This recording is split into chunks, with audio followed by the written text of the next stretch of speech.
வணக்கம். நாம் இன்றைக்கி பார்க்க போகிற டாபிக் என்னென்னு பார்த்தீங்கன்னா, நம்ம உடலுக்கு தேவையான சத்துக்கள் மேக்ரோநியூட்ரியன்ஸில் ப்ரோட்டீன் என்ற சத்தை பற்றி தான் இன்றைக்கி பார்க்க போகிறோம். ஸோ மேக்ரோநியூட்ரியன்ஸ் எடுத்துக்கிட்டிங்கன்னா 3 இருக்குது: carbohydrate, protein and fat. Already கார்போஹைட்ரேட்டோட பற்றி டைஜஷனும் அதனுடைய ஃபங்க்ஷன்ஸு, அதில் கார்போஹைட்ரேட் அந்த சத்துக்கள் நிறைந்த உணவுகள் என்னென்ன இருக்குது அப்படிங்கிறத பற்றி எல்லா தெளிவான வீடியோ போட்டிருக்கேன் பாருங்கள். ஸோ இன்றைக்கி நம்ம பார்க்க போகிறது என்னென்னு பார்த்தீங்கன்னா, ப்ரோட்டீனை பற்றி தான் பார்க்க போகிறோம்.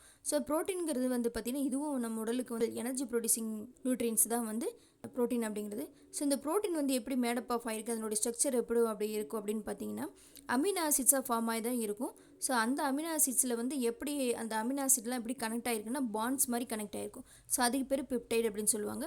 ஸோ அந்த மொத்த பாண்ட்ஸையும் பாலிபெப்டைட் அப்படின்னு சொல்லுவாங்க. ஸோ இப்படி தான் பார்த்திங்கன்னா ப்ரோட்டீனோட ஸ்ட்ரக்சர் ஃபார்ம் ஆகிருக்கும். ஸோ அந்த ப்ரோட்டீனில் கார்பன் இருக்கும், ஹைட்ரஜன் இருக்குது, ஆக்சிஜன் இருக்குது, nitrogen, sometimes sulphur and phosphorus கூட இருக்கும்.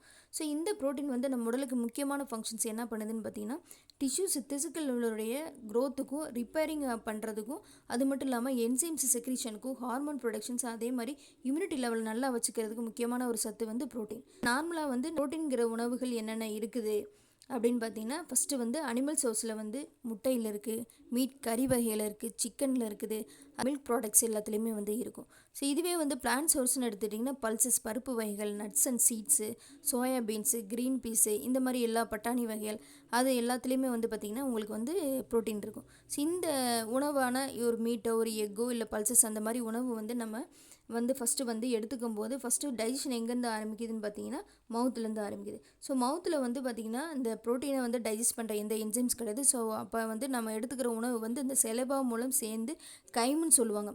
ஸோ அதோடு சேர்ந்து அந்த ஃபார்ம் ஆகி உள்ள ஸ்டொமக்குள்ளே ஃபஸ்ட்டு போகும். அப்புறம் ஸ்டொமக்குக்கு போனவொடனே என்ன ஆகும் அப்படின்னு பார்த்தீங்கன்னா, ஃபஸ்ட்டு மெக்கானிக்கலாக நல்லா கேஸ்ட்ரிக் கிளான்ஸ்லேருந்து செக்ரீட் ஆகிற கேஸ்ட்ரிக் ஜூஸான ஹைட்ரோக்ளோரிக் ஆசிடோட மிக்ஸ் ஆகிட்டு, அதுக்கப்புறம் அங்கே இருக்கிற என்சைம்ஸ் பெப்சின், அந்த பெப்சின் என்ன பண்ணோம்னா ஸ்ட்ரக்சர் ஆஃப் ப்ரோட்டீன்ஸை 3 டைமென்ஷன் ஸ்ட்ரக்சர் அந்த பாண்ட்ஸ் மாதிரி ஃபார்ம் ஆகிருக்கு பார்த்திங்கன்னா, அது எல்லா ஸ்ட்ரக்சரையும் உடச்சி சின்ன சின்ன பாலிபெப்டைட்ஸாகவும் பெப்டைட்ஸாகவும் பார்த்திங்கன்னா பிரேக் பண்ணும். அதுக்கப்புறம் பார்த்திங்கன்னா சிறுகுடலுக்கு போகும். சிறுகுடலுக்கு போனவரை அங்கே இருக்கிற பேன்கிரியாட்ஸ் மூலமாக பேன்கிரியாட்டிக் என்சைம்ஸான ட்ரிப்சின் அண்ட் கைமோட்ரிப்சின் இருக்கும். அதுக்கப்புறம் பார்த்திங்கன்னா இன்டெஸ்டைன்ஸில் இருக்கிற ஒரு என்சைம்ஸ் கார்பாக்சி பெப்டைடேஸ் அப்படின்னு சொல்லுவாங்க.